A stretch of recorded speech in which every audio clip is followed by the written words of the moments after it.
고린도후서 1장 22절 23절입니다.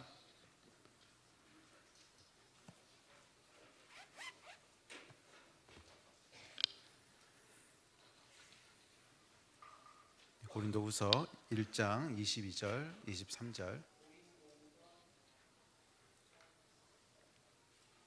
1장 22절 23절 말씀, 여기다 찾으셨으면 한 목소리로 우리 두 절 같이 읽겠습니다. 시작. 그가 또한 우리에게 인치시고 보증으로 우리 마음에 성령을 주셨느니라. 내가 내 목숨을 걸고 하나님을 불러 증언하시게 하노니 내가 다시 고린도에 가지 아니한 것은 너희를 아끼려 함이라. 아멘. 저희가 성령님에 대해서 살펴보고 있습니다. 성령님 어떤 분이시라 그랬죠? 우리와 소통하시는 분이십니다. 성령 하나님, 성부, 성자, 성령 하나님에 대해서 우리가 살펴보는데 성부, 성자에 대해서 우리 거의 한 6개월 정도 살펴봤죠. 그리고 이제 성령 하나님에서 마지막으로 오늘 5번째 시간인데, 성령 하나님 마지막이라는 뜻은 아닙니다. 성령님에 대한 건 앞으로 몇 주 살펴볼 텐데 5번째 시간인데, 성령님 어떤 분이십니까? 경험되어진 하나님이 성령님이십니다. 그래서 성부 하나님께서 세상을 창조하시고 또 성자 하나님께서 이 땅에 인간의 몸을 입고 오셔서 또 십자가에서 죽으시고 우리를 구원하셨죠. 그런데 그것은 다 과거의 일이죠. 창조하신 것도 과거의 일이고 우리를 구원하신 것도 과거의 일이고, 예수께서는 부활 승천하셔서 지금 우리가 볼 수 있는 형태로 존재하지 않으시지요. 뭐 어딘가 존재하시겠죠. 그렇지만 우리가 이건 볼 수 없지요. 그런데 이 하나님께서 우리 삶 가운데 직접 개입하시고 우리와 소통하시고 우리를 통해서 말씀하시고 또 우리가 경험하고 인지할 수 있도록 그렇게 일하시는 하나님이 계신데, 그 하나님이 성령님이시라는 거예요. 그래서 성령님은 하나님이신데 어떤 하나님이시다? 소통하신 하나님이시다. 하나님이신데 어떤 하나님이시다? 말씀하신 하나님이시다. 그리고 하나님이신데 어떤 하나님이시다? 우리 삶에 개입하셔서 우리를 신이 인도하신 하나님이시다. 그분이 우리 성령님이신 줄 믿습니다. 자, 오늘은 살펴보려고 하는 것은 이제 구원과 성령님의 관계에 대한 것입니다. 그래서 성령님에 대해서 한 4-5번 정도 더 살펴볼 것 같은데, 오늘은 구원과 성령님에 대해서, 그리고 요 다음번에는 성령님의 은사에 대해서. 근데 은사에 대해서 들어가면 이게 얼마나 갈지 모르겠어요. 은사에 대해서는 성령 정말 인도하시는 대로 그게 2번에 끝날지 한 3-4번 갈지 모르겠는데, 하여간 성령님의 은사에 대해서, 그리고 그 다음에는 성령님의 열매에 대해서 이런 것들을 살펴보고 한 4번, 5번 정도 더 하면 될 것 같은데, 하여간 오늘은 구원에 대해서, 구원과 성령님의 역사에 대해서 살펴보려고 합니다. 저는 본문 말씀 보시면 또한 우리에게 인치시고 보증으로 우리 마음에 성령을 주셨다 그랬어요. 인치시고 보증으로 성령을 우리에게 주셨다. 그래서 성령께서는 우리 안에 무엇인가를 인쳐주시고, 인친다고 하는 것은 도장으로 꽝 찍다 이런 말이죠. 뭔가를 우리 마음 가운데 꽝 하고 도장을 찍어서 이거는 사실이야, 이거는 진짜야. 그래서 옛날에 왕이 어떤 명령을 내릴 때 국세로 이렇게 꽝 하고 찍지요. 그럼 국세로 꽝 하고 찍으면 이게 뭐예요? 인쳤다 그러는 거죠. 그러니까 이건 내가 직접 내린 명령이고 정확한 거야, 거짓말이 아니야, 바꿀 수 없는 거야. 그게 꽝 하고 인치는 거죠, 이게. 그래서 인을 쳤다 또는 보증이다. 이 얘기는 뭐냐면, 보증이라고 하는 단어는 무슨 뜻이냐면 이게 뭐예요? 그러니까 물을 수 없다. 그러니까 여러분들이 뭐 집이나 부동산 같은 거 계약하려고 그러면 보증금을 처음에 내지요. 보증금 10% 정도 내는데 이거랑 똑같은 얘기예요. 그래서 보증이다. 그 얘기는 뭐냐면 우리에게 약속하신 하나님의 수많은 약속들이 있는데 이 약속은 진짜라는 거예요. 이 약속은 물을 수도 없고 파기되지도 않고 정확한 사실이라고 하는 것을 보증으로 우리에게 주신다는 거죠. 그런데 이 일을 행하시는 분이 누구라는 거예요? 성령님이시라는 거예요. 그래서 우리 안에 성령을 주셨는데, 성경 말씀에 보면 그가 또한 우리에게 인치시고 보증으로 우리에게 성령을 주셨다는 거예요. 우리 마음에. 그래서 우리 마음 가운데 성령님이 계시는데, 성령을 주셨는데, 성령을 주신 이유는 뭐냐면 하나님의 약속 또 우리의 구원을 확증하시고, 이게 정확한 거야, 이것은 바뀌지 않는 거야, 진짜야 하는 것을 보증하시고 그것에 대한 인을 치시기 위해서 성령을 우리에게 주셨다는 거예요. 제가 처음에 예수를 믿은 것은 대학교 1학년 때였습니다. 제가 몇 번 간증했지만 예수를 대학교 1학년 끝날 때쯤에 이제 예수를 영접하게 됐는데, 예수를 영접하고 나서 저를 전도했던 이제 선배하고 제일 먼저 했던 것이 성경 공부였습니다. 그래서 그때 성경 공부를 어떻게 했냐면 성경을 통독하는 걸 했어요. 그래서 처음에 신약부터 시작해서 일주일에 한 권씩 읽기 시작했습니다. 한 권은 그러니까 일주일에 마태복음, 그 다음에 마가복음, 누가복음 이렇게 하다가 그 신약은 괜찮았는데 구약에 들어오니까 조금 버겁긴 하더라고. 일주일에 이사야서 읽어야 되고 그 다음 주에는 예레미야서 읽어야 되고. 근데 뭐 약간 그렇게 읽었어요. 그때는 정말 이제 무식하게 읽었는데 뭐 이제 일주일이면 충분히 읽을 수 있어요. 이사야서, 예레미야서 뭐 그거 뭐 그렇게 안 많아요. 하루 10장씩 읽으면 읽잖아요. 그래서 이렇게 읽기 시작했는데 일독을 다 끝냈어요. 그래서 이제 성경 일독을 66권이니까 한 1년 정도 걸린 거죠. 1년 안 걸렸던 것 같은데, 그러니까 1년 안 걸려서 아마 뒤에 있는 이 바울 서신 같은 경우 몇 개씩 한꺼번에 읽었던 것 같아요. 그래서 한 1년 안 걸려서 이제 성경 일독을 끝냈는데, 성경 일독을 끝내고 나서 제 안에 들었던 생각은 뭐냐면, 와, 성경이 이런 책이었냐. 제가 모태신앙으로 자랐지만 성경을 한 번도 처음부터 끝까지 읽어본 적이 없는 거지. 그래서 와, 성경이 이런 책이었나. 근데 여러분 어떠십니까? 성경을 읽어보셨어요? 뭐 금요예배까지 나오시면서 성경을 안 읽어보셨다면 부끄러워하셔야 됩니다. 성경을 1독 이상 하셨습니까? 만약 안 하신 분 있다면 가을 학기에 우리 성경 공부 있습니다. 말씀의 삶을 들으시면 통독할 수 있어요. 그 전에 물론 들으실 과목들은 들으셔야 되지만, 하여간 성경을 읽고 나서 와, 성경이 이런 책이었나. 정말 예수님 대단한 분이시구나. 성경은 정말 진리구나. 그런데 제 안에 들었던 생각이, 이게 성경이 진리일 확률이 적어도 90%는 넘겠다. 이 마음이 딱 들기 시작했어요. 그런데 100%라고 확신은 안 되는 거예요. 와, 이거는 정말 대단한 책이고 이것이 거짓말일 것 같지가 않은 거예요. 정말 이렇게 엄청난 책이었고 예수께서 이렇게 엄청난 분이시구나. 이것은 적어도 90%, 뭐 그 당시에 이런 숫자를 생각했는지 모르겠지만 제 안에 감각이 말이에요. 감이 이거는 아마 거의 정말 사실일 거야. 거의 맞는 걸 거야. 이런 마음이 들었습니다. 대충 한 90%는 진리일 거야. 그런데 100%는 아니더라고요. 100%는 아니에요. 성경은 저를 고민하게 했습니다. 제가 읽은 성경을 읽고 나니까 예수를 따르는 사람들에게 성경은 여지를 주지 않아요. 여지를 준다고 하는 것은 뭐냐면 100% 헌신을 요구하는 거예요. 성경을 읽어보면 90%로 만족하지 않아요. 오늘 본문 말씀에도 보면 내가 내 목숨을 걸고 하나님을 불러 증언한다는 거예요. 그러니까 이 성경에서는 성경이 말하는 진리에 목숨을 걸고 하나님을 증언한다는 거예요. 이것이 진리라고 하는 것에 생명을 건다는 거예요. 성경은 여지를 준 적이 없어요. 그냥 대충 이것이 진리면 좋고 진리가 아니라도 뭐 할 수 없고 뭐 대충 생각해 보니까 맞는 것 같아. 이렇게 여지를 준 적이 없단 말이에요. 제가 성경을 읽고 나니까 그런 여지가 없어요. 목숨을 걸고 하나님을 증언한다고 얘기하고, 또 누가복음에 보면 부모와 처자와 형제와 자매와 자기 목숨까지 미워하지 않으면 능히 내 제자, 예수의 제자가 될 수 없다 그래요. 자, 과연 내게 이 성경을 읽고 나니까 90%는 오케이야, 오케이. 정말 좋은 책이고 정말 맞는 말이고 정말 진리고 90%는 오케이. 그런데 그 진리가 정말 내 생명을 걸 수 있을 정도의 진리냐? 그 진리 때문에 이것이 진리라고 하는 것 앞에서 내 형제와 처자와 자매와 형제까지 다 포기할 만큼 그런 절대적인 진리냐? 그건 굉장히 고민되는 얘기더라고. 이게 오늘날 많은 사람들이 신앙생활을 하면서, 많은 사람들이 그리스도인이라고 부르면서 굉장히 부담 없이 신앙생활하는 거는 그 이유는 저는 성경을 안 읽어봤기 때문이라고 생각을 해요. 성경을 읽어보면 아무 부담 없이 가볍게 신앙생활은 절대 할 수가 없어. 성경 자체가 여지를 주지 않아요. 예수를 믿는다고 하는 것은 예수를 믿는 거면 거기에 네 모든 것을 걸 수 있을 만큼 믿어야 되는 것이고, 그렇지 않으면 그건 믿는 게 아니라는 거예요. 누구든지 나를 따라오려거든 자기를 부인하고 자기 십자가를 지고 자기 부모와 처자와 형제와 자매까지도 자기 생명까지도 미워하지 아니하면 능히 내 제자가 되지 못한다고 했고, 또 오늘 바울이 쓴 서신을 보면 나의 뭐예요? 내가 내 목숨을 걸고 하나님을 불러 증언한다 그랬어요. 그리고 실제로 바울이 복음을 전하고 다닐 때 그 생명을 걸고 복음을 전하고 다녔거든. 바울은 이것이 진리라고 하는 것에 자기의 생명을 걸었단 말이에요. 그러니까 성경을 읽어보면 성경에서는 여지를 준 적이 없어요. 그러니까 이렇게 대충 한 달이 여기 걸치고 한 달이 세상에 걸치고 이렇게 살 수 있는 게 아니란 말이에요.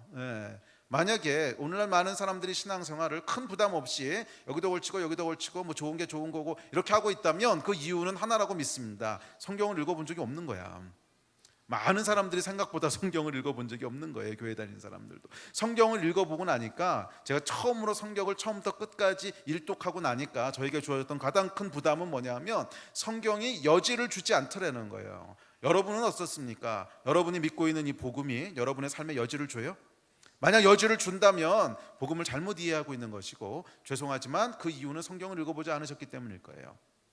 물론 우리가 100% 확신하지 못하고 여전히 고민하고 있을 수도 있어요. 뭐 좋은 겁니다. 고민하고 있다고 하는 건 굉장히 좋은 사인인데, 하여간 고민이 없다라면 그것은 뭐냐면 성경을 읽어본 적이 없다는 거야. 성경을 읽어보면 적어도 성경에서 얘기하고 있는 진리가, 복음이, 하나님이, 예수님이 우리 삶 가운데 우리 믿음에 여지를 준 적은 없어요. 믿음이라고 얘기했을 때는 거기에 내 목숨을 걸고 하나님을 증언할 수 있어야 되는 것이고, 믿음이라고 얘기했을 때는 내 부모와 처자와 형제와 자매와 내 목숨까지도, 그것보다도 더 절대적인 진리여야만 그것이 믿음이라는 거예요. 그러니까 여러분, 이게 얼마나 부담되는 복음이에요. 복음은 절대로 부담 없이 받아들일 수 있는 게 아니라는 거야. 절대 부담 없이 받아들일 수 있는 게 아니라는 거야. 여러분이 어떻게 신앙생활을 시작했고, 여러분이 어떻게 예수를 믿으셨는지 모르겠는데, 물론 복음에는 하나님의 은혜가 있고 사랑이 있습니다. 그래서 우리가 은혜와 사랑 가운데 신앙생활을 시작하지만, 적어도 우리가 성경을 읽어본다면, 적어도 성경을 1독 이상 하신다면 이 진리라고 하는 것이 가벼운 진리가 아니라고 하는 것은 알게 됩니다. 그렇지 않으세요? 성경은 안 읽어봤으면 모르겠지만 읽어보셨다면 이것이 결코 가볍지 않다고 하는 것을 인식하게 됩니다. 와, 이거는 그냥 좋은 게 좋은 거고 맞는 말이고 정말 잘 쓴 책이고 정말 진리고, 이거 가지고 안 된다는 거예요. 적어도 우리의 생명을 걸 정도로 무게가 있다는 뜻인데, 뭐 거기서부터 제 고민이 시작됐습니다. 90%까지는 오케이인데 과연 이것이 내 생명을 걸 수 있을 만한 진리냐, 이것이 정말 사실이라고 하는 것에 내가 내 인생을 우리 윤 목사님 책 제목 마냥 올인할 수 있느냐, 정말 이것을 올인할 수 있느냐 하는 것은 저에게 굉장한 고민이었습니다. 이 고민은 꽤 오래 지속됐습니다. 거의 한 6, 7개월, 뭐 길게 한 1년 정도를 제가 그런 고민을 하다가 90%에 걸려서 고민을 한 거죠. 그런데 어느 날 저에게 그날이 왔습니다. 그날이 뭐였냐면 제가 성령을 받게 된 거예요. 제 안에 굉장한 성령님에 대한 갈급함이 있었고, 제 주위의 친구들이 다 성령파였어요. 성령파여가지고서 다들 방언하고 기도하고 이러고 다니는데 굉장한 확신 가운데 뜨거운 거야. 근데 나만 그게 없는 거예요. 그래서 제 안에 굉장한 갈급함이 있었고, 그런 성령님에 대한 갈급함이 있었는데, 한 6, 7개월을 제가 이 성령파 친구들하고 쫓아다니다가 이제 어느 날 드디어 이제 성령을 받게 됐어요. 어느 날 드디어 성령을 받게 됐고 방언을 받게 됐는데, 그때 제 안에 놀라운 일이 벌어졌습니다. 놀라운 일이 벌어졌는데 그게 뭐냐면 90에서 100%로 점프가 일어난 거예요. 근데 이것은 신비한 일이에요. 그래서 어떻게 해서 90에서 100%로 올라갔는가 설명이 안 돼요. 설명이 안 되는데 그건 뒤에 가서 조금 더 설명을 할게요. 설명이 안 되는 거 어떻게 설명하려나 모르겠는데, 하여간 설명이 안 된다고 성경에 나와 있어. 하여간 내 안에서 90%의 믿음이 100%로 점프하는 일이 일어났습니다. 아, 하나님이 정말 살아계시구나, 하나님이 진짜시구나, 예수가 정말 하나님이시구나 믿어지기 시작한 거예요. 그런데 이것은 정확하게 표현하면 믿는 게 아니에요. 믿어지는 거예요. 이 일을 여러분 경험하셨습니까? 이게 우리 안에 계신 성령께서 하시는 일이라는 거예요. 믿는 게 아니고 믿어지는 거야. 제가 아무리 고민하고 아무리 연구하고 아무리 성경을 파고 또 판다고 해서 90에서 100으로 올라갈 수 있느냐, 천만에 그건 불가능한 일이에요. 모든 진리는 여러분, 사람들이 알고 있는 모든 역사적 사실, 예를 들면 여러분, 하나님이 천지를 창조하셨습니다. 봤어? 없잖아, 본 사람. 예수께서 이 땅에 존재하셨다가 십자가 지시고 부활하셔서 승천하셨습니다. 봤어? 본 사람 없잖아. 그러면 그 진리가 어떻게 100% 진리라고 하는 것을 아냐고. 그래서 여러분, 모든 역사의 진리는 통계적인 진리예요. 모든 역사의 사실은 항상 통계적인 진리입니다. 뭐 세종대왕이 한글을 창조하셨다, 이순신 장군이 이제 거북선을 만들어서 일본하고 어떻게 했다, 이게 여러분 본 사람 아무도 없잖아. 그런데 그거에 대한 여러 가지 증거들이 남아있는 거죠. 그 당시에 했던 기록들도 남아있고, 그 당시 사용했던 물건들도 남아있고, 또 한글이 우리 손에 쥐어져 있고, 이런 여러 가지 증거들을 보니까 아, 그게 맞는 것 같아. 확률적인 진리라는 거예요. 100%가 아니라는 거야. 그럼 여러분, 본 것도 아니고 뭐 경험한 것도 아닌데 어떻게 우리가 100%라고 하는 얘기를 하겠어요. 그래서 여러분, 우리 안에 예수가 정말 하나님이시고, 하나님이 천지를 창조하셨고, 뭐 이거에 대한 거를 100%를 연구하고 공부한다 해결할 수 있는 게 아니라는 거예요. 그런데 이 일을 행하시는 분이 있다는 거예요. 누구? 성령님. 그래서 성령님은 어떤 분이시냐면 우리 구원을 인치시고 보증하시는 분이시라는 거예요. 할렐루야. 자, 이것이 여러분 성령님이 하시는 일입니다. 우리 안에 믿음의 점프가 일어나게 하시는 거예요. 믿음의 점프가 일어나게 하시는 거예요. 그래서 여러분 그 유명한 철학자이자 이제 크리스찬인 키어르케고르가 그 얘기를 했지요. 이성의 점프라는 얘기를 하는데 그 점프가 뭐냐면 결국 우리가 이성적으로 계속 맞는 말인 것 같아. 합리적으로 그게 맞지. 우연히 세상에 존재했다고 어떻게 우연히 이런 고등생물이 존재하게 될까? 누군가 디자인한 분이 계시지. 다 우리가 합리적으로 생각할 수 있어요. 그래서 충분히 합리적으로 하나님이 아마 계실 거야. 그분이 아마 세상을 창조하셨을 거야. 충분히 논리적으로 생각할 수 있는데 그 한계에 딱 부딪히는 곳이 온다는 거예요. 그리고 거기서부터 더 위로 올라가는 건 불가능하다는 거예요. 그 다음엔 이성을 아무리 사용하고 이성을 아무리 머리 굴리고 뭐 아무리 많이 연구하고 공부하고 생각하고 추론을 거듭해도 더 이상 올라갈 수 없는 이성의 한계가 있다는 거죠. 그런데 거기서 뭐가 일어나냐면 믿음의 점프가 일어난다는 거예요. 점프.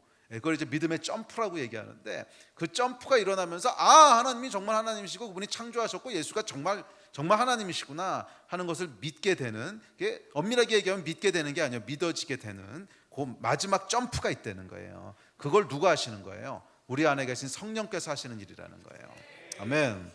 자, 그래서 오늘 성령님에 대한 이야기를 할 때 구원의 보증 또는 인치심이라는 단어를 사용합니다. 그래서 인치시고 보증으로 성령을 주셨다는 거. 아까 얘기했지만 인치다는 건 뭐예요? 도장을 찍다, 즉 공문서의 효력을 보장하다 이런 뜻이고, 보증한다고 하는 것은 아까 얘기했지만 그런 집이나 부동산 계약할 때 보증금을 낸다는 거야. 이건 진짜라고 하는 것을 내가 보증한다는 거야. 그것으로 성령을 우리에게 주셨다는 거예요. 그렇기에 성령께서는 우리를 구원하시는 분이시고 우리에게 하나님의 약속이 변하지 않는 사실이라고 하는 것을 인치시는 분이십니다. 어떻게? 하나님을 경험하고 느끼게 하심으로. 성령님은 어떤 분이시라고 그랬어요? 경험되어진 하나님이라고 그랬거든. 성령님은 경험되어지는 하나님이에요. 그래서 우리에게 하나님을 경험하게 하심으로 말미암아 우리가 지식으로 또는 말씀을 읽고 또는 이성을 사용해서 알고 있던 그 하나님이 정말이시구나 하는 것을 인치고 보증하게 하시는 그분이, 경험하게 하시는 그 하나님이 성령님이십니다. 그래서 성령께서는 하나님의 약속이 변치 않는다고 하는 사실을 인지시키는 분이세요. 어떻게? 하나님을 경험하고 느끼게 하심으로. 그리고 하나님의 말씀과 그 마음을 우리 안에 전달하심으로. 단순한 지식이 아니라 하나님 안에 있는 깊은 것들을 우리에게 전달하시는 거예요. 그래서 이 내적인 확신을 통해서 경험되어진 하나님. 그래서 이 하나님이 살아계시다고 하는 존재에 대해서 성령께서 우리 안에 하나님의 임재를 알게 하시는 거예요. 임재라고 하는 건 존재하신다 이런 뜻이지. 이해가 되세요? 하나님을 경험하게 하시고 하나님의 깊은 것을 전달하시고 우리 내면 가운데 그 하나님을 인식하게 하심으로 하나님의 존재, 하나님의 임재를 뭐예요? 인식하게 한다는 거야. 그것을 꼭 느낌이란 표현으로 얘기하기는 부족해요. 느낌뿐만이 아니라 어떤 의지와 느낌과 우리가 사용할 수 있는 인간의 총체적인 모든 감각을 사용하셔서 하나님께서, 성령께서는, 특별히 성령 하나님께서는 우리가 하나님의 임재를 인지할 수 있도록, 인지라고 하는 표현이 더 맞는 것 같아요. 느낀다고 하는 건 너무 이제 감정적인 것에만 제한된 거고, 감정뿐만이 아니고 하나님이 정말 계시구나, 하나님이 정말 살아계시구나 하는 것을 우리로 인지하게 하시는 이분이 성령님이신 줄로 믿습니다. 자, 그래서 성령께서는 우리 구원에 깊게 관련된 분이세요. 첫째, 성경은 우리를 거듭나게 하는 것은 성령의 역사라고 얘기합니다. 구원하시는 것은 성령님의 일이라는 거예요. 요한복음에 보면 이렇게 얘기합니다. 자, 우리 같이 읽읍시다. 시작. 예수께서 대답하시되 진실로 진실로 내게 이르노니 사람이 물과 성령으로 나지 아니하면 하나님의 나라에 들어갈 수 없느니라. 육으로 난 것은 육이요 영으로 난 것은 영이니 내가 내게 거듭나야 하겠다 하는 말을 놀랍게 여기지 말라.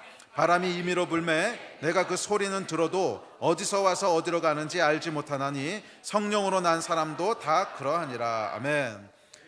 물과 성령이란 이제 침례와 연결되어 있는 단어들인데, 일반적으로 물 또는 물로 씻는다, 물로 중생한다, 또는 물로 세례 준다, 침례 준다라고 하는 것은 회개와 관련된 얘기입니다. 회개. 그래서 죄 사함, 우리 죄를 우리가 인정하고 우리 죄를 깨닫고 예수 그리스도의 십자가로 말미암아 내가 죄 사함 받습니다, 내가 깨끗해집니다 하는 것이 이제 물에 관련된 얘기지요. 맞아요, 여러분. 사람이 어떻게 거듭납니까? 회개와 죄 사함을 통해서 거듭납니다. 예수께서 우리 죄를 위해서 십자가 지신 것을 믿고 고백함으로 거듭납니다. 그런데 오늘 성경에 보면 요한복음에서 물로만 중생한다, 물로만 거듭난다 그러지 않고 물과 뭐로? 성령으로 거듭난다는 거예요. 그래서 여러분, 구원이라고 하는 것은 인간과 하나님의 콜라보레이션이에요. 어느 한쪽으로만 일어나는 게 아니야. 인간과 하나님의 콜라보레이션이야. 왜 이게 인간과 하나님의 콜라보레이션이라면, 아니 목사님, 구원은 전적으로 하나님의 은혜 아닙니까? 맞아, 전적으로 은혜예요. 그런데 예수께서 십자가를 지시고 죄를 사하실 때 믿는 자들의 죄를 사하신 겁니까? 아니면 모든 인류의 죄를 사하신 겁니까? 모든 인류의 죄를 사하신 거거든. 모든 인류의 죄를 사하셨거든. 그런데 누가 구원을 받아요? 그것을 믿음으로 반응하는 사람들이 구원을 받지. 그러니까 하나님께서는 구원을 프리 기프트로 아무 대가 없이 다 푸셨어요. 그건 맞아요. 다 주셨지만 거기에 인간이 믿음으로 반응해야만 구원을 얻잖아. 그래서 구원은 인간과 하나님의 콜라보레이션이라는 거예요. 그래서 물에 대한 침례는 뭐냐면, 우리가 죄사함을 받고 우리가 죄를 인정하고 회개하고 죄사함을 받는 것을 얘기한다면, 그것으로 끝나는 것이 아니라 거기에 성령으로 거듭나는 것이 있다는 거예요. 물과 성령으로. 이 얘기는 뒤에 가면 다른 본문에서 똑같이 얘기해요. 물과 성령으로 거듭난다는 게 있는 거예요. 그래서 여러분, 이것은 우리의 믿음이라고 하는 것은 제가 앞서도 잠깐 나눴지만, 우리의 이성과 우리가 말씀을 읽고 듣고 연구하고 공부하고 이해한다고 해서 100% 믿을 수 있는 게 아니라는 거예요. 그것을 아무리 믿고 아무리 연구하고 아무리 이해를 해도 할 수 있는 한계가 있어요. 이것을 여러분 아무리 많이 읽고 아무리 많이 묵상하고 아무리 많이 이 안에 있는 걸 연구해도, 맞는 말인 것 같다, 좋은 말인 것 같다, 참 좋은 말씀이다, 거기까지는 갈 수 있어도 여기에 생명을 걸 수 있냐고. 이건 다른 얘기야. 여기에 생명을 걸 수 있냐고. 여기에 생명을 걸기 위해서는 100%가 아니면 안 되거든. 그렇지 않아요, 여러분? 생명을 건다고 하는 건 100%여야 돼요, 여러분. 예를 들어서 우리가 이제 여행지에 갔더니 다리가 있습니다. 그런데 그 다리 앞에 이렇게 써 있어요. 이 다리를 건너면 무너지지 않을 확률이 90%입니다. 그러나 가다가 10명 중에 1명은 죽습니다. 이렇게 써 있어요. 10명 중에 1명은 가다가 다리가 끊어져서 죽습니다. 그럼 여러분, 걸으실 수 있겠어요, 없겠어요? 이거 아마 못 걸을 걸. 90%잖아. 이거보다 조금 올려도 마찬가지예요. 20명 중에 1명은 죽습니다. 그럼 걸을 수 있을 것 같아? 못 걸어요. 사망률이 5%만 돼도 못 걷는다고. 사실 사망률이 1%만 돼도 사람들은 기겁을 해요. 100명 중에 1명 죽는다고 하면. 그래서 여러분, 거기에 생명을 건다고 하는 것은 100%가 아니면 못 거는 거거든. 그렇다면 이 말씀이 어떻게 100%가 되는가? 어떻게 100%가 되는가? 그것은 단순히 이성으로 이해해서 되는 것이 아니고, 우리 안에 다 설명할 수 없지만 물로 거듭나는 것뿐만이 아니라 성령으로 거듭나는 것은 우리 안에 믿어지게 하시는 분의 역사가 있다는 거예요. 아멘. 우리 안에 믿어지게 하시는 분의 역사가 있다는 거예요. 정말 하나님이 살아계시는 분이시구나. 예수가 정말 하나님이시구나. 믿어지게 하시는 분이 있어요. 뭐 그럴 수도 있지 뭐. 이 정도가 아니고 생명을 걸기 위해서는 이것이 믿어지게 되는 은혜가 있어야 됩니다. 그게 누가 하시는 일이라는 거예요? 성령께서 하시는 일이라는 거예요. 우리 안에 계신 성령께서 하시는 일입니다. 우리 안에. 그래서 여기 보면 저 말씀에 보면 뭐라 그랬냐면, 바람이 임의로 불매 내가 그 소리는 들어도 어디서 와서 어디로 가는지 알지 못하나니 성령으로 난 사람도 다 이러하니라. 이게 무슨 말이에요? 설명이 안 된다, 이런 뜻이잖아. 정확히 그 얘기잖아. 바람이 임의로 불매. 임의라고 하는 것은 내가 컨트롤할 수도 없고 예측할 수도 없다는 거지. 컨트롤도 못하고 예측도 못하지만 임의로 불매, 그 소리는 들어도, 소리는 듣다고 하는 게 뭐예요? 뭔가 있구나 하는 건 인식을 해도 그것이 정확히 무슨 일을 하는 건지 어디서 어디로 흘러가는 건지 논리적으로 다 설명할 수 없다는 거야. 그래서 여러분, 구원에는요 신비가 있어요. 신비가 다 설명할 수 없는 신비한 요소가 있다고 하는 것이 성경의 얘기예요. 성령으로 난 사람은 다 이러하니라. 바람을 다 이해하고 다 컨트롤하고 다 예측할 수 없듯이 성령께서 하시는 일도 그렇다는 거예요. 그래서 그것이 저의 경험이기도 하고 여러분의 경험이기도 하지 않습니까? 정말 예수가 내 생명보다 귀하다고 하는, 예수가 정말 하나님이시라고 하는 이 절대 진리에 대한 확신이 여러분 안에서 스스로 나온 거라고 생각하세요? 불가능한 일이거든. 그런데 그것을 믿어지게 하시고, 와, 정말 하나님은 하나님이셔, 내 생명보다도 이것이 더 진리야, 절대 진리야, 이 진리가 바로 절대적인 진리야 라고 하는 고백은 내 안에 계신 성령께서 내 안에 이루시는 거예요. 우리 마음을 새롭게 하시는 그분, 우리 마음을 새롭게 하시는 그분, 이것이 우리 마음의 변화를 일으키시는 그 구원의 신비, 이게 여러분 성령께서 하시는 일인 줄 믿습니다. 또 디도서 3장 5절에 보면 똑같은 얘기를 다시 합니다. 우리 다시 읽어볼까요? 시작.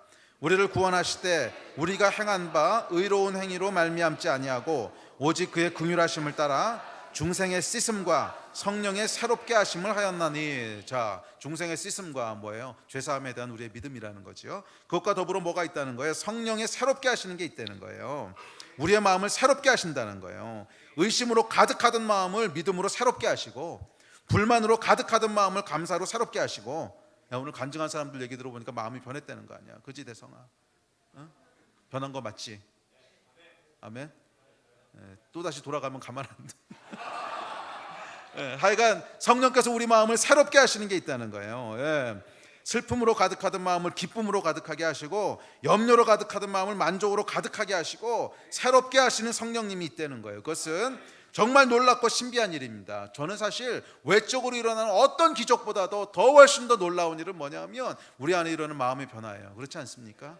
도대체 이것이 어떻게 믿어질까? 도대체 내가 어떻게 이것을 믿고 확신할까? 여러분, 설명할 수 없는 놀라운 변화, 설명할 수 없는 놀라운 변화, 내 마음의 변화, 내가 도저히 믿을 수 없는 것들을 믿게 되는 변화, 내가 도저히 염려하지 않을 수 없는데 염려하지 않고 있는 변화, 내 안에 있던 원망과 불편이 감사함으로 바뀌는 변화, 이 변화들을 일으키시는 분이 누구예요? 우리 안에 계신 성령님이시라는 거예요.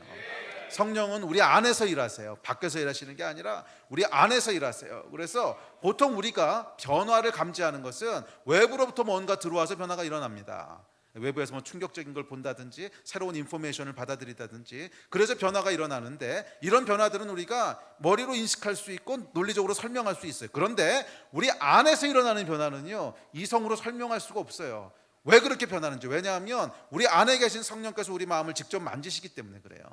우리 안에 거하시는 성령께서 우리 마음을 직접 만지시기 때문에 갑자기 내가 왜 염려해야 되는 상황에서 왜 염려가 안 되지? 이유를 찾으려고 해보세요. 이유가 없어요. 그냥 하나님이 함께 계시기 때문에 그래, 그냥 이 생각이지. 그건 뭐냐면 우리 안에 거하시는 성령께서 우리 마음을 직접 다루시는 거예요. 이게 여러분 정말 놀라운 기적인 줄로 믿습니다. 자, 그 다음에 구원과 관련돼서 성령께서 또 하나 하시는 사역은 구원의 확신을 주시는 거예요. 자, 우리 그 다음 구절 읽어볼게요. 시작. 그가 또한 우리에게 인치시고 보증으로 우리 마음에 성령을 주셨느니라. 또 에베소서 시작. 그 안에서도 너희로 진리의 말씀 곧 너희의 구원의 복음을 듣고 그 안에서 또한 믿어 약속의 성령으로 인치심을 받았으니. 자, 여기 보면 진리의 말씀 곧 구원의 복음을 어떻게 해요? 듣고, 듣고, 그 다음에 또 뭐라 그래요? 그 안에서 또한 믿어, 그 다음에 약속의 성령으로 인치심을 받았다는 거. 이것이 우리 안에 일어나는 구원의 확신에 대한 그 어떤 프로세스라는 거예요. 처음엔 뭐예요? 구원은 들음에서 난다 그랬지. 약속의 말씀을 들어야 돼요. 약속의 말씀을 듣고 복음을 듣고 거기서 우리가 뭘 해요? 그 안에서 믿어. 이 믿음이라고 하는 것은 뭐예요? 나의 반응이라는 거야. 우리가 믿음의 반응을 해야 된다는 거야. 아, 정말 그분이 하나님이시구나. 아, 복음이 정말 이것이구나. 믿어요. 그 안에서 믿어. 그런데 그러고 나면 그 다음에 뭐가 있다는 거예요? 성령의 인치심을 받는다는 거예요. 세 가지 단계를 성경이 얘기하는 거예요. 믿음은 처음에 듣고 그것을 믿어서 그 다음 단계는 성령께서 인쳐주신다는 거예요. 맞아요? 그 얘기잖아. 지금 난독증 있는 거 아니죠? 잘 따라오고 계시죠? 이게 그냥 성경에서 얘기하는 그대로 제가 풀어 설명한 겁니다. 자, 그렇기 때문에 이 성령께서 하시는 일은 뭐냐면 우리가 믿음이라고 하는 우리의 몫을 할 때 그 뒤에 성령께서 인쳐주신다는 거예요. 그러니까 아까 얘기했던 거랑 똑같은 얘기야. 그것이 진짜라고 하는 것을 성령께서 도장 꽉 찍어주신다는 거예요. 그렇기에 성령 안에 있을 때 우리는 무엇을 가지게 되냐면 구원의 확신을 가지게 돼요. 아, 내가 하나님의 백성이구나, 내가 구원에 이르는구나, 확신하게 된다는 거예요. 이거 하나님이 살아계신 증거죠. 여러분, 이게 다른 종교들과 비교해 보면 굉장히 독특한 현상인 거 아십니까? 특별히 이슬람 같은 경우에는, 이슬람은 기독교의 짝퉁이지요. 기독교의 이단으로 시작돼서 여러 부분들을 흉내내고 있는 기독교의 짝퉁인데, 굉장히 비슷한 얘기들을 많이 합니다. 뭐 알라라고 부르지만 알라는 약간 아랍어로 하나님이란 뜻이거든요. 아랍어 성경에 보면은 하나님을 알라라고 번역했습니다. 그러니까 알라는 그냥 일반적으로 하나님이란 뜻이에요. 그러니까 알라에 대한 거라든지 유일신 사상이라든지 천지 창조에 대한 거라든지 뭐 구원관이라든지 많은 부분이 비슷해요. 그런데 이슬람, 무슬림들에게 없는 게 하나 있는데 그게 뭔지 아십니까? 구원의 확신이에요. 무슬림은 어떤 사람도 구원의 확신을 가진 사람 없어요. 그래서 이슬람은 그 교리 자체가, 그래서 무슬림들에게 물어보잖아요. 당신 천국 갈 거라고 확신하십니까? 그러면 100이면 100, 1000이면 1000, 예외 없이 뭐라 그러는지 아십니까? 갔다 온 사람들 알죠? 뭐라 그래? 천국 갈 거 확신하십니까? 인샬라. 이거 예외 없어요. 인샬라. 이게 뭐예요? 알라의 뜻이면 이런 뜻이거든. 인샬라. 그냥 그래 버리고 말아요. 무슨 말이냐면 가봐야 안다는 거예요. 가봐야. 내가 천국에 가봐야 알지 지금 알 방법이 없다는 거예요. 그래서 무슬림들은 항상 굉장한 불안과 굉장한 두려움 속에서 삽니다. 내가 과연 천국 갈까 지옥 갈까 확신 못 한다는 거예요. 가봐야 안 되는 거야. 그래서 선행을 많이 하는지 악행을 많이 하는지 약간 심판대 앞에 가봐야 되는 거고, 이거를 교묘하게 이용하는 게 이제 테러죠. 그런데 알 수 없는데 한 가지 직행하는 방법은 알라를 위해서 지하들을 하다가 죽으면, 그 자산 폭탄해가지고 죽으면 천국으로 직행한다는 거야. 이게 유일한 길이라는 거야. 그래서 이 무모한 짓들을 계속 하게 만드는 이런 악한 종교인데, 하여간 여기 보면 그 이슬람뿐만이 아니고 다른 모든 종교가 마찬가지입니다. 구원의 확신이란 걸 갖고 있는 종교는 없어요.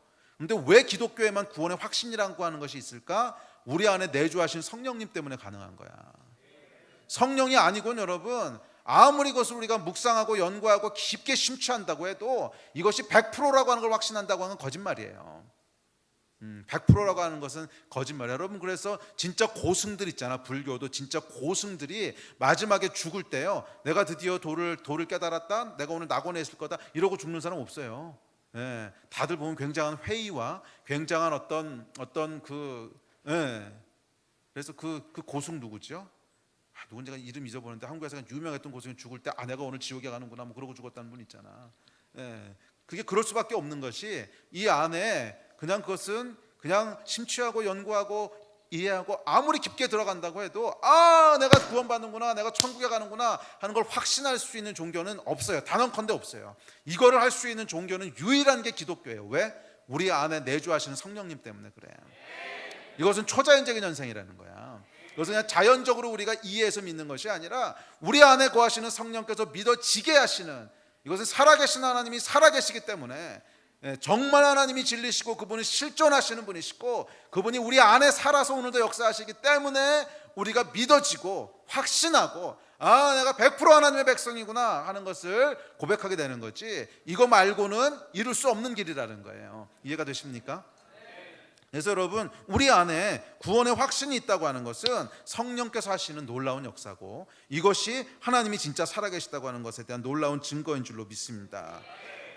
이 구원은 취소될 수 없구나 확신하게 하는 거, 이것이 성령께서 하시는 일입니다. 물론 이 확신은, 구원은 절대 취소될 수 없다는 의미의 확신은 아닙니다. 한번 구원받는 것은 취소될 수 있을까요, 없을까요? 한번 구원이 영원한 구원이다, 아니면 구원이 취소될 수 있다. 여러분은 어디에 한 표를 던지시겠습니까? 자, 눈 감고 투표해 봅시다. 진짜로 한번 해봅시다. 궁금해서 그래. 이게 뭐 틀렸다고 야단치지 않을게요. 왜냐하면은 대부분 장로교에서는 그냥 한 번 구원은 영원한 구원이라고 하거든. 그리고 감리교는 무슨 소리냐, 절대 한 번 구원은 영원한 구원 아니다 이러거든요. 그러니까 어차피 교단별로 다른 얘기들 하니까 뭐 틀려도 괜찮아. 아마 장로교에서 오신 분들하고 감리교에서 오신 분들하고 전부 다른 얘기 할 테니까. 오케이, 한번 눈 감아보세요. 나는 한 번 구원받은 거 절대 취소될 수 없다고 생각하시는 분 손 들어보세요. 그래요, 여러분 계시군요. 오케이, 취소될 수 있다고 생각하시는 분 한번 손 들어보세요. 오케이, 좋습니다. 그래요, 뭐 어떻게 생각하든 자유니까 오케이, 좋아요. 자, 근데 성경이 뭐라고 얘기하는지 한번 봅시다. 시작. 한번 빛을 받고 하늘의 은사를 맛보고 성령에 참여한 바 되고 하나님의 선한 말씀과 내세의 능력을 맛보고도 타락한 자들은 다시 새롭게 하여 회개하게 할 수 없나니 이는 그들이 하나님의 이름을 다시 드러내놓고 욕되게 함이라. 이건 어떻게 해석할 거예요? 구원받았다 타락할 수 있다는 거잖아. 이거 구원받았다 타락할 수 있다는 얘기잖아. 사실은 초대교회에도 이 논쟁이 있었어요. 초대교회 때는 이제 그 로마의 핍박이 아주 극심할 때, 네로 황제나 도미티안 황제 같은 경우에 아주 극심할 때 예수를 배교하고 떠났던 사람들이 있었거든. 근데 이 사람들이 나중에 핍박이 그치고 난 다음에 교회로 다시 돌아왔어요. 그랬을 때 이 사람들을 다시 받아줘야 되느냐 받아주면 안 되느냐 하는 이거 가지고 굉장히 중요한 신학적 논쟁이 있었습니다. 근데 그때 논쟁이 사실 이 말씀을 가지고 이제 논쟁이 되는 건데, 그래서 구원받은 게 취소될 수 있는가 없는가 이런 것들에 대한 이제 논쟁이 있었죠. 그래서 사실은 초대교회부터 있었던 논쟁이기 때문에 이거를 여러분들이 잘못 이해한다고 해서 지옥 가는 건 아니니까 걱정하지 마십시오. 이것 때문에 지옥 가는 건 아니에요. 그냥 신학적인 이슈니까. 그런데 그건 성경에 보면 취소될 수 있다고 얘기를 해요. 근데 이것은 사실은 저는 장로교가 그래서 틀렸다고 생각하지는 않습니다. 그냥 관점이 좀씩 다른 거죠. 사실 결론부터 얘기하면 하나님께서 취소하실 수는 없다는 거예요. 하나님께서 우리를 구원하신 것을 취소하실 수는 없어요. 왜냐하면 후회하심이 없다 그랬거든. 자, 성경 봅시다. 그 다음 구절 시작. 하나님의 은사와 부르심에는 후회하심이 없느니라. 내가 확신하노니 사망이나 생명이나 천사들이나 권세자들이나 현재일이나 장래일이나 능력이나 높음이나 깊음이나 다른 어떤 피조물이라도 우리를 우리 주 그리스도 예수 안에 있는 하나님의 사랑에서 끊을 수 없느니라. 맞아요. 하나님께서는 구원하심에 우리를 부르심이 후회하심이 없으세요. 절대 취소하지 않으신다는 거예요. 그런데 문제는 나야 나. 자, 그 다음 구절 바울이 이렇게 얘기합니다. 시작. 그러므로 나의 사랑하는 자들아, 너희가 나 있을 때뿐만 아니라 더욱 지금 나 없을 때에도 항상 두렵고 떨림으로 너희 구원을 이루라. 형제들아, 나는 아직 내가 잡은 줄로 여기지 아니하고 오직 한 일, 즉 뒤에 있는 것은 잊어버리고 앞에 있는 것을 잡으려고 푯대를 향하여 그리스도 예수 안에서 하나님이 위에서 부르신 부르심의 상을 위하여 달려가노라. 여기 보면 바울은 계속 자기 구원에 대한 것들을 이루어 간다고 또 표현을 하거든. 그래서 사실은 그 두 가지 진리가 사실은 어쨌거나 이렇게 하나로 얽혀 있는 건데, 하나님 쪽에서는 절대로 구원을 취소하지 않으세요. 그렇지만 딱 우리가 하나님의 구원을 이렇게 묘사하지요. 하나님 우리 손을 이렇게 붙잡고 계세요. 이렇게. 그래서 절대 하나님은 놓지 않아. 그렇지만 이 잡고 있는 걸 끊을 수 있는 것도 아무것도 없어요. 어떤 것도 깊음이나 높음이나 사망이나 그 어떤 것도 하나님의 사랑을 끊을 수 없어. 그런데 딱 하나 끊을 수 있는 게 있어. 뭐예요? 내가 놔버리면 돼. 이거는 하나님께서 선악과를 창조하시면서부터 우리에게 주셨던 자유로운 선택이거든. 그래서 이 구원을 끊을 수 있는 존재가 딱 하나 있어요. 그것은 바로 자기 스스로란 말이야. 그러니까 자기가 이것을 놔버리면 그건 구원에서부터 멀어질 수 있는 거지. 그렇지 않습니까? 그래서 사실은 하나님 쪽에서, 그러니까 이건 밤에 이런 신학적인 얘기하는 건 좀 피곤하긴 한데, 하여간 하나님, 그러니까 장로교는 훨씬 더 하나님의 어떤 서브린 갓, 모든 것을 통치하시고 모든 것 위에 예정하시고 하는 이 하나님 사이드의 일들을 훨씬 더 강조하고 있고, 감리교 같은 경우에는 인간의 역할 쪽을 훨씬 더 강조하고 있거든요. 그러니까 두 개가 다 모순되거나 틀린 건 아니에요. 근데 하나님 쪽에서 보면 그렇죠, 구원을 취소할 수 없지. 그렇지만 인간 쪽에서 보면 얼마든지 손을 놔버릴 수 있는 거죠. 자, 어쨌거나 이 이야기를 하는 이야기는 뭐냐면, 구원의 확신이라고 하는 것이 무엇인가 하는 것을 이해하기 위해서 그래요. 구원의 확신이라고 하는 것은 내가 하나님 안에 있을 때 구원의 확신이 있는 거예요. 그 얘기는 성령 충만할 때 주어지는 것이 구원의 확신이라는 거야. 그러니까 죄 짓고 믿음에서 멀어져 있고 그냥 개판으로 아무렇게나 살면서 한번 구원은 영원한 구원이야, 나는 구원받았으니까 나는 확신이 있어, 이것은 성령께서 하시는 구원의 확신이 아니에요. 그건 뭐냐 하면 내가 스스로 자기를 위로하고 스스로 자기를 속이는 거고, 구원의 확신은 언제 주어지는 거냐면 성령께서 행하시는 일이기 때문에 내 안에 성령의 충만함이 있을 때, 내가 하나님의 충만함 가운데 거할 때, 성령 충만할 때, 그때 우리 가운데 일어나는 영적인 현상이 뭐냐 하면, 하나님이 나를 구원하셨구나, 내가 하나님 안에 있고 하나님의 백성이구나 하는 확신이 주어진다는 거예요. 그래서 구원의 확신이라고 하는 것은 여러분 그냥 죄지면서 이용해 먹으라는 뜻이 아닙니다. 이런 오해들이 있기 때문에 좀 길게 설명한 건데, 구원의 확신은 내가 예수 영접했고 한번 구원을 받았기 때문에 세상에서 아무리 개판으로 살고 죄를 짓고 믿음에서 멀어져도 나는 한번 하나님의 백성은 영원한 백성이야, 이렇게 이용하라는 뜻이 아니에요. 그것은 구원의 확신이 아니에요. 명확하게 얘기하자면 그것은 자기 스스로를 세뇌하고 속이는 거고, 구원의 확신은 언제 주어지는 거냐면 성령의 충만함이 있을 때 우리 안에 일어나는 게 구원의 확신이에요. 성령께서 우리 안에 네가 하나님의 백성이라고 하는 것을 증언해 주시는 것이 구원의 확신이에요. 이것은 영적인 일이에요. 그래서 우리 영이 멍해져 가지고 있으면 감지할 수 없는 거란 말이야. 그거 그냥 자기의 뇌로 육으로 그냥 그렇게 속이는 거지. 아시겠습니까? 구원의 확신은 우리 안에서 일어나는 영적인 현상이에요. 성령께 충만하게 사로잡혀 있을 때 성령께서 우리 안에서 증언하시는 거야. 네가 하나님의 백성이라고 하는 것을. 아멘. 자, 셋째, 성령께서는 예수를 주라 고백하게 하시는 분이십니다. 우리 다음 구절 시작. 그러므로 내가 너희에게 알리노니 하나님의 영으로 말하는 자는 누구든지 예수를 저주할 자라 하지 아니하고 또 성령으로 아니하고는 누구든지 예수를 주시라 할 수 없느니라. 성령으로 아니하고는 누구도 예수를 주시라 할 수 없습니다. 성령께서는 여러분 예수를 높이시는 분이세요. 성령은 예수를 높이시는 분이세요. 성령님에 대해서 오해하는 분들이 있습니다. 성령 충만하면요, 성령 충만한 사람은 성령 하고 있지 않아요. 성령 충만한 사람은 예수 하고 있어요. 이게 여러분 성령께서 하시는 일이에요. 이 삼위일체 하나님의 역사를 보면 참 흥미로운 것이 항상 자기를 높이지 않으세요. 하나님은 모든 권위를 그 아들에게 주시고 성령께 위탁하시고요, 성령께서는 자기의 모든 일들을 성령을 따라 하시고 아버지를 높이세요. 성령께서는 모든 하시는 일들을 자기를 낮추시고 예수님과 하나님을 높이세요. 그래서 성령 충만한 사람들에게 일어나는 반응은 뭐냐면 성령 이러고 있는 게 아니라 뭐 하는 거예요? 예수를 계속 높이는 거예요. 예수를 계속 증언하는 거예요. 이것이 성령 충만한 진짜 현상입니다. 이것이 이제 우리나라 안에도 이런 이제 부작용들이 있었죠. 한국 교회 안에 보면 그 성령 운동이 일어날 때 성령에 대한 것들을 너무 강조하다 보니까 어떤 현상이 일어나냐면 신비주의가 돼버렸어요. 성령은 여러분 성령을 드러내고 높이시는 분이 아니에요. 성령께서는 예수가 가르친 걸 기억나게 하시는 분이시고, 성령께서는 하나님을 높이시는 분이시고, 성령께서는 예수를 주라 고백하게 하는 분이세요. 성령께서 하시는 일을 잘 이해하세요, 여러분. 그래서 진짜 우리 안에 성령이 충만하게 일하시면 우리 입에서 계속 나오게 되는 게 뭐예요? 예수 그리스도의 복음, 예수 그리스도가 주라고 하는 고백, 이것이 계속 나오게 되는 거예요. 아멘. 성령 충만한 여러분 되시기를 주의 이름으로 축복합니다. 자, 넷째, 성령께서는 부활과 영생에 대한 보증이 되십니다. 자, 우리 다음 구절 시작. 짐진 것 같이 탄식하는 것은 벗고자 함이 아니요 오히려 덧입고자 함이니 죽을 것이 생명에 삼킨 바 되게 하려 함이라. 곧 이것을 우리에게 이루게 하시고 보증으로 성령을 우리에게 주신 이는 하나님이시니라. 자, 이 땅에서의 삶의 끝이 아니라 부활이 있고 영원한 생명이 있다고 하는 것을 어떻게 합니까? 어떻게 알아요? 첫째, 성경이 얘기하니까. 오케이, 그렇다면 성경이 사실이라고 하는 거 어떻게 믿습니까? 봤어? 증거가 있어? 없잖아.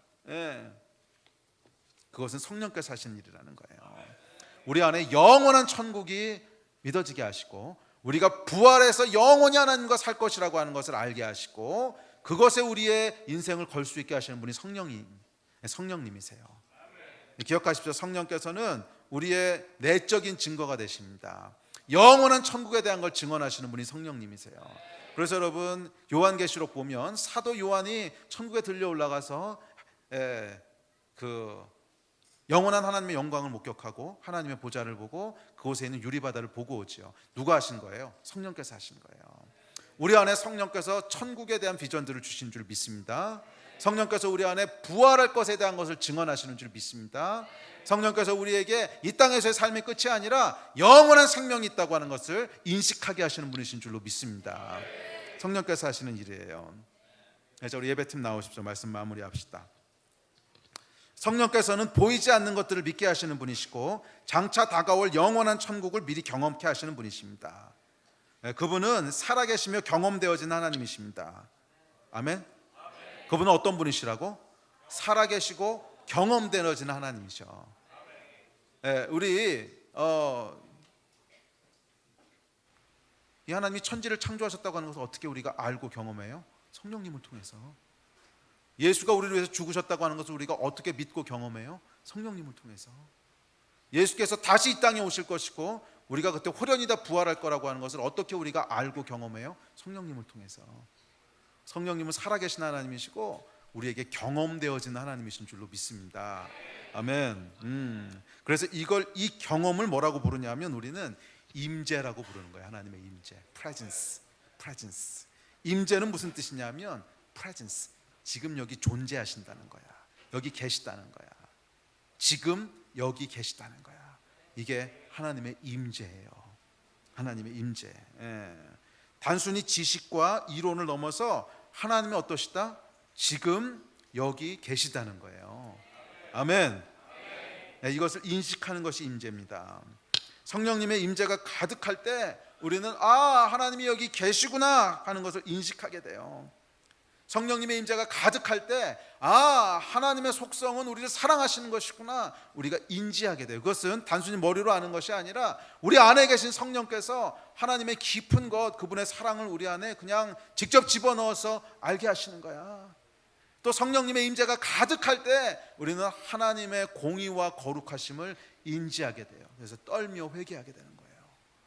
또한 성령님의 임재가 가득할 때 우리는 하나님의 은혜와 사랑이 무엇인지를 우리의 영이, 우리의 머리뿐만이 아니라 머리도 포함하지만 우리의 영이 총체적으로 그것을 인식하는 거야. 그래서 하나님의 사랑 앞에 감격하게 되고 울게 되고 정말 하나님의 은혜가 무엇인지를 고백하게 되고, 또 성령님의 임재가 가득할 때 비록 몸은 이 땅에 있지만 영원한 하나님의 나라를 보게 되는 거예요. 마치 요한이 보았던 것처럼 하나님의 임재가 가득할 때 우리는 하나님의 보좌가 무엇인지를 인식하게 돼요. 그분의 영광이 무엇인지를 인식하게 돼요. 성령께서는 우리로 보지 못하는 것들, 영에 속한 것들을 인지하고 경험하며 믿어지게 하시는 분이십니다. 할렐루야. 그래서 여러분, 저는 하나님의 임재를 사모합니다. 근데 여러분은 어떠세요? 여러분 하나님의 임재에 대한 사모함이 있습니까? 성령님의 임재에 대한 사모함이 있습니까? 이 성령님의 임재는 여러분 개인적으로 경험되어지기도 하지만 또 많은 경우에는 공동체가 함께 예배할 때 경험되어지기도 합니다. 저는 함께 경험되어지는 하나님의 임재를 더욱 사모합니다. 왜냐하면 그것이 더 강력하기 때문에 그래요. 혼자서 하나님의 임재를 경험하는 것도 물론 굉장히 중요하고 강력한 경험이지만 함께 하나님의 백성들이 모여 있을 때 하나님이 약속하신 게 있어요. 약속하신 게 있습니다. 다음 구절. 시작. 두세 사람이 내 이름으로 모인 곳에는 나도 그들 중에 있느니라. 이제 뭐라고 약속하셨어요? 두세 사람이 내 이름으로 모인 곳에는 나도 그들 중에 있다는 거예요. 할렐루야. 여러분, 교회는요 이 임재가 있는 곳이에요. 교회는 하나님의 임재가 있어야 하는 곳이에요. 구약의 성전에 여러분, 솔로몬의 성전에 하나님의 임재가 가득했어요. 그래서 마치 구름이 내려온 것처럼 솔로몬의 성전 가운데 하나님의 임재가 가득했고, 그것을 보는 사람들이 하나님이 저기 계시구나 하는 것을 그들의 눈으로, 그들의 몸으로 직접 느끼고 체험했듯이, 교회는 여러분 단순히 하나님의 말씀을 가르치는 곳이 아닙니다. 교회는 단순히 하나님의 백성들이 모여서 교제하는 곳이 아니에요. 물론 그것이 교회의 한 요소긴 하지만 교회의 더 본질적인 존재 목적은 뭐냐면 저 말씀이에요. 두세 사람이 내 이름으로 부르는 곳. 교회는 여러분 건물을 얘기하는 게 아닙니다. 교회는 건물이 아니에요. 이 건물 안에 이 건물이 있기 때문에 여기 하나님의 임재가 있다는 것이 아니야. 하나님의 약속은 하나님의 이름으로 지어진 건물 안에 내가 있겠다 이렇게 약속하신 적 없어요. 하나님의 약속은 바로 저 말씀이야. 바로 이 말씀 뭐야? 두세 사람이 내 이름으로 모인 곳에 뭐예요? 하나님의 백성이 모인 곳에, 그게 교회거든. 하나님의 백성이 모인 곳에, 혼자가 아니라 두세 사람이 예수의 이름으로 모여서 함께 예배하는 곳에 이 말 있잖아. 거기에 뭐가 있다는 거예요? 하나님의 임재가 있다는 거예요. 여러분, 교회는 잘 들으십시오. 교회는 단순히 지식을 배우는 곳이 아니에요. 단순히 지식을 배우는 곳이 아니야. 교회는 단순히 교제하는 곳이 아니야. 물론 이것이 굉장히 중요한 요소예요. 그렇지만 교회는 그것 이상의 어떠한 것이 있는데 그게 뭐냐 하면 교회는 하나님의 임재가 계신 곳이에요. 모일 때마다 그곳에 하나님이 여기 계시구나 하는 임재가 있는 것이에요. 그래서 그 모임에 들어오는 사람은 누구든지 하나님의 임재를 볼 수 있고 경험하게 되는, 이게 여러분 교회의 진짜 이유고 진짜 영광이에요. 아멘. 그래서 제가 교회를 위해서 기도할 때, 예배를 위해서 기도할 때 항상 기도하는 기도 제목이 있어요. 하나님, 이 교회에 믿는 자든 믿지 않는 자든 우리가 예배할 때 여기에 들어서면 그곳에서 하나님을 보게 해주십시오. 단 한마디도 선포되지 않아도, 단 한마디도 설득하지 않아도 이곳에 들어서는 것만으로도 여기 뭐가 있네, 여기 내가 알지 못했던 뭔가가 일어나고 있네 하는 걸 인식하게 해주십시오. 왜냐하면 구약에 하나님이 그렇게 일하셨거든, 신약에도 하나님이 그렇게 일하셨거든. 그분의 성전 안에 가득한 하나님의 임재가 있었을 때 아무런 얘기하지 않아도, 아무런 우리가 거기서 뭐 어떤 액션을 취하지 않아도 이게 도대체 뭐냐, 여기서 도대체 무슨 일이 벌어지고 있는 거냐, 이것이 여러분 진짜 교회의 파워예요. 이 임재를 여러분 갈망하십니까? 이 임재를 여러분 사모하십니까? 실제로 여러분 그런 일 몇 번 있었어요. 저희 교회에서도 아마 아시는 분도 있고 모르시는 분도 있겠지만 실제로 그런 일도 여러 번 일어났습니다. 전혀 예수 믿지 않으신 분이, 전혀 예수 모르시는 분이 술 마시고 우리 교회 왔다가 여기서 예수 믿은 분도 있고요. 그냥 예배 드리는데 갑자기 자기도 모르게 눈물이 계속, 예배 드리는데도 아니었어. 그때는 그냥 뒤에 와서 앉으시는데 거기서부터 눈물이 나기 시작해가지고서 불신자였어요. 예수 믿는 분도 아니었고, 아무 얘기도 시작하기도 전이야. 예배 시작하기도 전이었어. 들어와서 앉는 순간 그냥 성령께서 일하신 거거든. 이게 여러분 뭐냐 하면 하나님의 임재예요. 임재. 이 임재는 여러분 실제적인 거야. 그냥 개인의 감정이 아니야. 하나님이 정말 계신 거야. 왜냐하면 여러분 하나님은 어디나 계셔. 아멘. 이곳에 하나님이 계셔야 안 계셔? 계셔요. 하나님은 어디나 계셔. 그렇기 때문에 하나님이 강권적으로 어디서나 일하실 수 있어. 그런데 하나님의 백성들 가운데 정말 성령님을 경외하고 정말 하나님을 사랑하고 정말 하나님께 순종하는 그곳엔 여러분 어디나 성령님은 계시지만 성령님이 일하시는 것이 더 강력해진단 말이야. 이건 사실이에요. 안 그래요? 우리가 기도하면 다 똑같은 기도지만 어떤 사람은 영빨 있는 기도가 있잖아. 안 그래? 정말 하나님을 사랑하고 정말 성령 충만하면 그곳에 계신 성령님이 더 쉽고 더 기쁘고 더 강력하게 일하실 수 있는 환경이 만들어지는 거지. 이해돼? 무슨 말인지? 성령님은 어디나 계세요. 그렇지만 주의 백성들이 정말 하나님을 사랑하고 정말 하나님을 갈망하고 정말 하나님께 순복하는 마음으로 모여서 예배할 때 거기는 성령께서도 활발하게 일하시는 것은 당연한 일이잖아. 그래서 또 여러분 거기에 하나님의 임재는 실제라는 거예요. 실제. 그것은 그냥 단순한 감정이 아니라 실제라는 거야. 교회는 여러분 기억하십시오. 교회는 하나님의 임재가 있는 곳이에요. 교회는 하나님의 임재가 머무는 곳이야. 교회는 단순히 설득하고 가르치는 곳이 아니고, 교회는 단순히 모여서 교제하는 곳이 아니고, 교회는 그 위에 하나님의 영광이 머무는 곳이에요. 하나님은 그 위에, 교회는 그 위에 하나님의 영광이 머무는 곳이야. 교회는 그곳에 하나님의 보좌가 세워지는 곳이고, 교회는 그 위에 하나님이 여기 계시다고 하는 것을 마치 솔로몬의 성전의 구름처럼 인식하고 경험하고 볼 수 있게 되는 것이 교회인 줄 믿습니다. 우리 같이 자리에서 일어나서 좀 기도하고 예배합시다.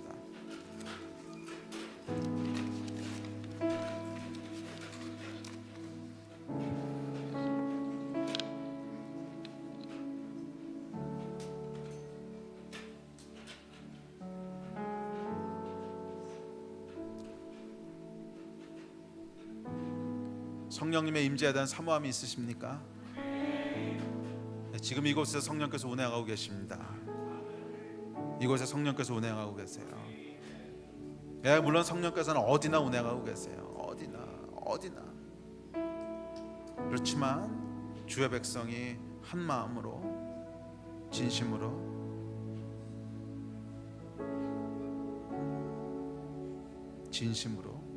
마음을 다하여 정말 하나님 사랑함으로 순종함으로 예배할 때 그곳에 더 강력하게 일하세요. 더 강력하게 일하세요. 성령님 이 시간 성령의 임재를 사모합니다. 교회는 하나님의 영광이 머무는 곳입니다. 교회는 하나님의 임재가 머무는 곳입니다. 오늘 이 밤 성령님 이곳에 임재하여 주십시오. 오늘 이 밤 성령님 이곳에 임재하여 주십시오. 오늘 이 저녁 성령님 이곳에 임재하여 주십시오.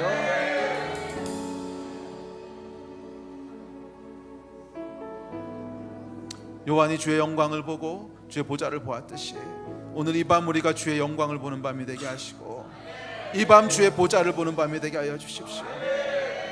우리 안에 거하시며 두세 사람이 모일 때 우리 가운데 거하시는 성령님, 주의 백성들이 모여 함께 부르짖고 예배합니다. 이 위에 임재하여 주십시오. 성령님 이 위에 임재하여 주십시오. 성령님 이 위에 임재하여 주십시오.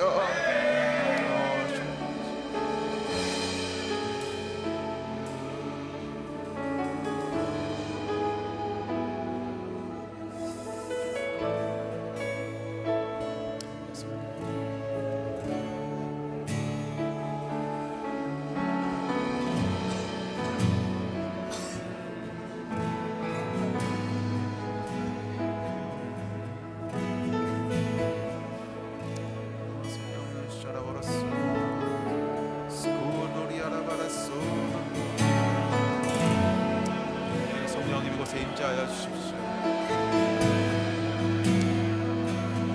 성령님 주의 백성들이 전심으로 기도할 때, 주의 백성들이 전심으로 예배할 때 성령님 이곳에 임재하여 주십시오. 성령님 이곳에 일하여 주십시오.